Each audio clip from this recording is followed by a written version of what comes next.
Hi மக்களே! ஆக்சுவலாக இயற்கையோட அழகுங்கிறது வந்து ரொம்ப தனி தான். திருநெல்வேலி சைடில் இருக்கிறவங்க யாராவது இருந்தால் இதை பார்த்துருப்பீங்க. டெய்லி 5:00 அந்த டைம் வரும்போது ரெகுலராகவே மழை, அவ்வளோ மழை வருது. அந்த 4 to 4:30 எப்படி இருந்தாலும் தெரியல.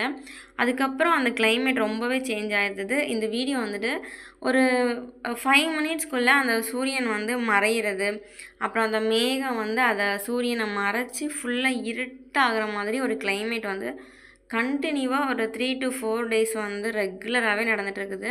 அதை வந்துட்டு வீடியோ எடுத்தேன். பார்க்கவே ரொம்ப அழகாக இருந்தது. ஒரு 10 மினிட்ஸ் தான் இருக்கும். அந்த சூரியனை வந்துட்டு அப்படியே அந்த மேலே இருக்கிற க்ளவுட் வந்து மூடின மாதிரி இருந்தது. உங்களுக்கு அந்த வியூ தெரியுதான்னு தெரியல. அவ்வளோ அழகாக இருந்தது. வித்தின் 5 to 10 மினிட்ஸ் தான். அந்த டோட்டல் ஏரியாவே அது ஒரு வித்தியாசமாக இருந்தது. அப்புறம் அந்த அங்கங்கே நிறைய பேர்ட்ஸ் எல்லாம் பறந்துட்டு இருந்தது. க்ளவுடெல்லாம் ஒரு சைடு ஃபுல்லாக இருட்டாக இருந்தது, இன்னொரு பக்கம் கொஞ்சம் நார்மலாகவே இருந்தது. மேலேருந்து அப்படியே இறங்கி வர்றது பார்க்குறதுக்கே ஒரு அழகாக இருந்தது. கரெக்டாக 5:00 அந்த நியர் 5:00 வர்ற டைமில் ஃபுல்லாக மேகம் வந்து டோட்டலாகவே கவர் ஆகி ஃபுல் பிளாக் ஆகிடுச்சு. ஒரு 5 மினிட்ஸ்க்குள்ளே அவ்வளோ மழை. உங்கள் ஏரியாவிலையும் இந்த மாதிரி ரெகுலராக நடக்குது அப்படின்னா நீங்கள் வந்து கமெண்ட் பண்ணுங்கள்.